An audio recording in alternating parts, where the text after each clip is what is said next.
Hello friends, welcome back to my channel. कैसे हैं आप सब। तो जैसा कि मैंने आप सबको अपने लास्ट व्लॉग में बताया ही था कि हम सब इस्तांबुल आए हुए हैं और हम यहाँ काफ़ी मज़े कर रहे हैं, जो कि आपने हमारे लास्ट व्लॉग्स में देखा ही है। तो अभी तक मैंने आपको हाया सोफिया, ब्लू मॉस्क, टोपकापी पैलेस, इन सारी जगहों का टूर करा दिया है। और अगर आपने वो नहीं देखे हैं तो हमारे चैनल पे जाके उन व्लॉग्स में देख लीजिए। अब आज हम जा रहे हैं बाई ऊबर कार, जो वहाँ की रेंटल कार होती है, वहाँ पे ऊबर भी चलती है। तो आज हम जा रहे हैं ऊबर से। कहाँ जा रहे हैं ये तो आपको थंबनेल से पता ही चल गया होगा। तो क्योंकि ग्लाटा टावर हमारे होटल से थोड़ा डिस्टेंस पे है, तो इसीलिए आज हमने ऊबर ले ली है। बाकी सारी चीज़ें तो हमारे होटल के बिल्कुल पास ही हैं, आपको पता ही है। जैसे मैंने आपको बताया ही था कि हमने बिल्कुल ही वॉकिंग डिस्टेंस पे ही होटल लिया हुआ था, जो हाया सोफिया ब्लू मॉस्क के बिल्कुल वॉकिंग डिस्टेंस पे है। तो आज हम चलते हैं ग्लाटा टावर। ग्लाटा टावर जो है इस्तांबुल के बेयोग्लू एरिया में है, तो ये थोड़ा सा दूर पड़ जाता है जहाँ पे हम ठहरे हुए हैं वहाँ से। तो ये देखिए पहुँच गए हम ग्लाटा टावर। और कितना ज़्यादा ये एक यूनिक आर्किटेक्चर है जो सिटी के बीच में बना हुआ है। देखिए आप, सारी बिल्डिंग्स हैं आसपास और उसी के बीचों बीच ये ग्लाटा टावर बिल्कुल ही अलग यूनिक आर्किटेक्चर के साथ खड़ा हुआ है, न जाने कितने सालों से। तो ये रहा ये ग्लाटा टावर के पूरा एक थोड़ा सा मैंने आपको एक ग्लिम्स दे दिया है। अब हम चलते हैं इसके अंदर। तो ये देखिए फ्रेंड्स, ये आ गई हूँ मैं अंदर, और अंदर से ये बिल्कुल ऐसे नज़र आता है। ये पूरा मैं आपको एक 360 डिग्रीज़ घूम के दिखा देती हूँ। ये पूरा इस तरह से ये अंदर से ग्लाटा टावर नज़र आता है। तो बेसिकली जब हम आए तो हमने यहाँ पे टिकट्स वगैरह पता करी, तो टिकट काफ़ी कॉस्टली लगी हमें, 30 यूरो पर पर्सन। तो इंडियन रुपीज़ में अगर देखा जाए तो वो अराउंड 3000 रुपीज़ हो जाता है। तो हमें लगा कि ये बहुत ज़्यादा कॉस्टली हो जाएगा हम लोगों के लिए अगर हम सब लोग जाएंगे। इसीलिए हमने डिसाइड किया कि कोई एक ही इंसान अंदर जाए। अब ये डिसाइड करना था कि कौन जाए, तो सबने मुझे भेज दिया क्योंकि वीडियो वगैरह भी बनाने थे। तो उन्होंने कहा कि तुम वीडियो बना के ले आओ, तो हम भी उसी में देख लेंगे। और ऊपर जाके मेन जो है वो जो मेस्मराइजिंग व्यू दिखता है, पूरा सिटी एक टूर होता है 360 डिग्रीज़ का, वो एक अलग ही मज़ा था। तो उन सब ने जो है मुझे भेज दिया कि आप जाके होके आओ और वीडियो भी बना लो। तो मैं आ गई हूँ यहाँ ऊपर, सबसे ऊपर वाले फ्लोर में। ये स्टेयर्स अंदर आपने देखी थी, वो मेटल की स्टेयर्स हैं। तो वहाँ से हम ऊपर आ गए हैं। अब ये आप देखिए पूरा ये 360 डिग्रीज़ व्यू यहाँ से आपको पूरे शहर का दिखता है। पूरा इस्तांबुल आप अगर यहाँ आ जाते हैं तो आपको यहाँ से दिख जाएगा। तो ये देखिए अब जो है मैं बाहर आ गई हूँ, और बाहर से ये सारे जो इनके ब्रिज हैं। और आपको पता ही है कि इस्तांबुल एक ऐसा शहर है जहाँ ईस्ट मीट्स वेस्ट, मतलब यूरोप और एशिया दोनों मिलते हैं इस शहर में। तो इन ब्रिजेस से आप यूरोप और एशिया का जो ये बीच में एक डिवाइड किया हुआ है, इन ब्रिजेस से हम वो क्रॉस कर सकते हैं और हम इस्तांबुल के यूरोप वाले एरिया से एशिया वाले एरिया में आराम से इन ब्रिजेस के थ्रू जा सकते हैं। तो अब मैं थोड़ा और आगे आ गई हूँ यहाँ पे, और ये देखिए बॉस्फोरस नदी दिख रही है हमें यहाँ दूर से। और पूरा शहर फ्रेंड्स, पूरा शहर आप यहाँ इस जगह से पूरे शहर का व्यू ले सकते हैं। तो जब भी आपको कभी भी मौका मिले अगर, तो यहाँ ज़रूर आएँ और इस जगह का वो एक्सपीरियंस ज़रूर लें। तो अब हम चलते हैं थोड़ा सा इस ग्लाटा टावर की हिस्ट्री को डिस्कस करते हैं।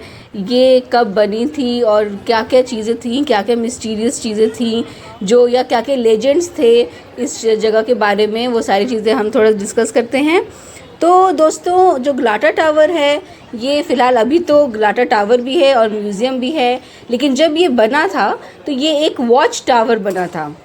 जैसे हर एक शहर का एक वॉच टावर होता था उस ज़माने में, तो ये एक वॉच टावर बना था।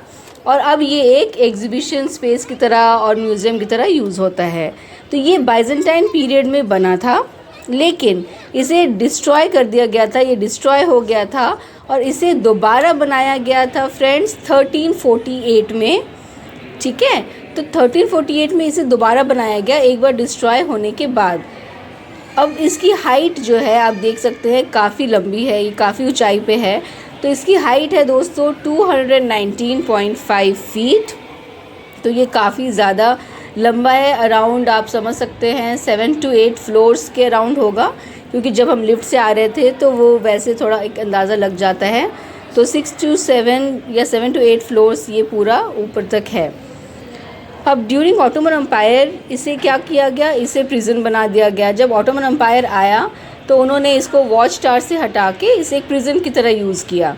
तो उनके जो प्रिजनर्स होते थे उन्हें वो यहाँ पे ला के रखते थे और फिर काफ़ी टाइम तक ये एक प्रिजन की तरह यूज़ हुआ।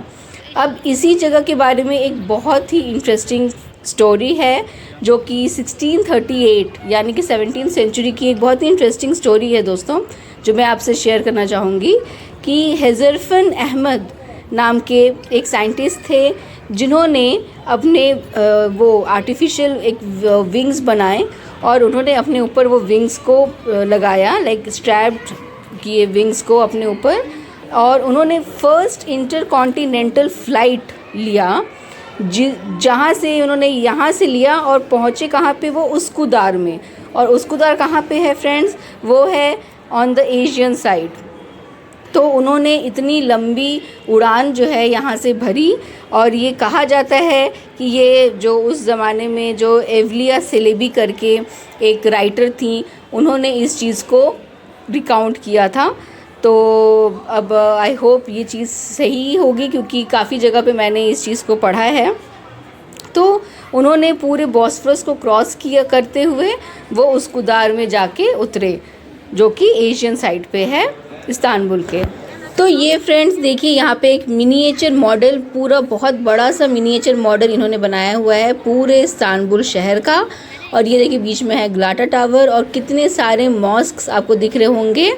तो इस्तांबुल में काफ़ी सारे मॉस्क्स हैं, जगह जगह पे काफ़ी सारे मॉस्क बनाए हुए हैं, जो आप यहाँ से भी देख सकते हैं। दूर दूर ये देखिए आप, काफ़ी सारे मॉस्क आपको यहाँ से नज़र आएंगे। और ये देखिए वही ब्रिज है जिसके बारे में मैं बात बता रही थी, कि जिससे आप यूरोपियन साइड से एशियन साइड पे जा सकते हैं। और ये काफ़ी सारे क्रूज़ेज़ इस देखिए यहाँ पे दिख रहे हैं, सामने दिख गया एक बड़ा सा क्रूज़। तो यहाँ पे काफ़ी सारे क्रूज़ ट्रिप्स भी होते हैं जो काफ़ी इंटरेस्टिंग होते हैं। तो अगर हमें मौका मिला तो हम ज़रूर जाएंगे, नहीं तो फेरी का ट्रिप तो हम ज़रूर लेंगे। तो अब हम चलते हैं इनकी हिस्ट्री की तरफ वापस। तो इन 1717 फ्रेंड्स ऑटोमन्स ने इसे पूरे शहर पे नज़र रखने के लिए यूज़ किया कि कहीं पे भी कोई शहर में नुकसान तो नहीं हो रहा है, कहीं कोई हमला तो नहीं हो रहा है, वो देखने के लिए उन्होंने ये जगह को यूज़ किया। लेकिन 1831 में बहुत ही बुरे आग लगने की वजह से ये बिल्डिंग डैमेज हो गई, काफ़ी ज़्यादा डैमेज हो गई थी। और फिर अगेन इन 1875 इनका जो कोनिकल जो रूफ़ है वो डिस्ट्रॉय हो गया फ्रेंड्स, स्टॉर्म में। मतलब बहुत ही बुरी आंधी चली, बहुत बुरी स्टॉर्म आया था, जिसकी वजह से इनका जो रूफ़ है वो पूरी तरीके से डिस्ट्रॉय हो गया और ये अपने रूफ़ के बिना ही रहा पूरे ऑटोमन पीरियड में। तो जब ऑटोमन पीरियड भी ख़त्म हो गया तो 1967 में इसको रिकन्स्ट्रक्ट किया और पब्लिक के लिए खोला गया। लेकिन 2020 में इसका टावर जो है वो रिस्टोर हुआ और फिर इसे उन्होंने एक म्यूज़ियम की तरह ओपन किया, जो आप अभी देख रहे हैं। ये पूरा म्यूज़ियम है इसका, और यहाँ पे इन्होंने जगह जगह पे बताया हुआ है कि आपको अगर एग्ज़िट करना है तो आप कहाँ से एग्ज़िट कर सकते हैं।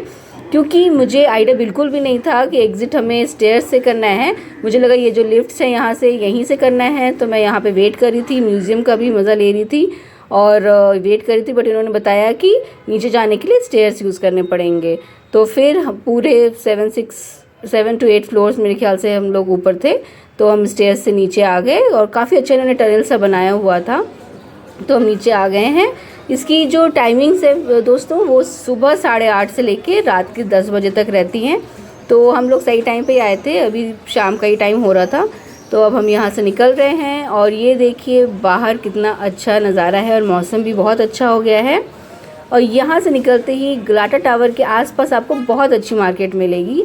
इस पूरी मार्केट में फ्रेंड्स आप बहुत अच्छी शॉपिंग कर सकते हैं, सुवेनियर्स खरीद सकते हैं अपने दोस्तों को देने के लिए। इनफैक्ट अगर आपको अच्छी शॉपिंग करनी है और क्वांटिटी में शॉपिंग करनी है तो मेरा आइडिया यही होगा कि आप गलाटा टावर के पास से ही करें। यहाँ बहुत ही रीज़नेबल और बजट फ्रेंडली रेट्स में आपको सारी चीज़ें मिल जाएंगी। जैसे कि आप अभी एक छोटा सा एक ये देख सकते हैं कि यहाँ पे देखिए ये जो सोवेनियर्स हैं ये 10 टर्किश लीरा मतलब इंडियन 30 रुपीज़। तो उसके अकॉर्डिंग आप कैलकुलेशन कर लीजिए। 20 टर्किश लीरा, ये देखिए 3 पीसेज हैं 50 टर्किश लीरा में, तो यहाँ काफ़ी अच्छे रेट्स हैं। तो इस पूरे मार्केट का टूर मैं आपको अपने अगले व्लॉग में कराऊंगी।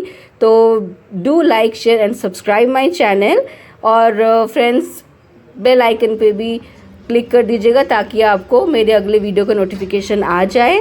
अब हमें काफ़ी भूख लग गई थी तो हम सब चले आए यहाँ पे पास ही में, ये ग्लाडा टावर के पास ही एक ये शॉप थी जहाँ पे ये, जैसे हम इंडिया में शॉवरमा वगैरह खाते हैं तो वैसे यहाँ पे ये डोनर कबाब होते हैं इनके। तो चिकन डोनर कबाब हमने लिया था, वो उसका रोल लिया था। तो वो इन्होंने एक बहुत अच्छा सा सैंडविच टाइप का, समझ लीजिए इनकी ब्रेड्स भी कुछ अलग होती हैं, तो उसमें डाल के वो करके बहुत अच्छा सा एक सैंडविच टाइप का, एक रोल टाइप का चिकन कबाब का बहुत अच्छा सा बना के दिया था इन्होंने।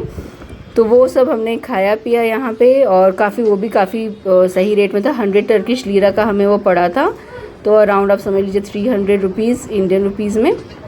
तो वो हमने खाया और काफ़ी हैवी था, तो हम सबका पेट भर गया था उससे। तो वो खा पी के फिर हम लोग यहाँ से चले अपने रूम की तरफ। तो फ्रेंड्स, इस्तांबुल सीरीज़ के अपनी नेक्स्ट वीडियो में हम करेंगे यहाँ की पूरी मार्केट की सैर, और आपको यहाँ की सारी चीज़ें, बजट फ्रेंडली चीज़ें, अफोर्डेबल चीज़ें जो हम यहाँ से लेके जा सकते हैं, उन सारी चीज़ों का एक डिटेल टूर कराएंगे। सो मिलते हैं अपने नेक्स्ट व्लॉग में, तब तक के लिए बाय।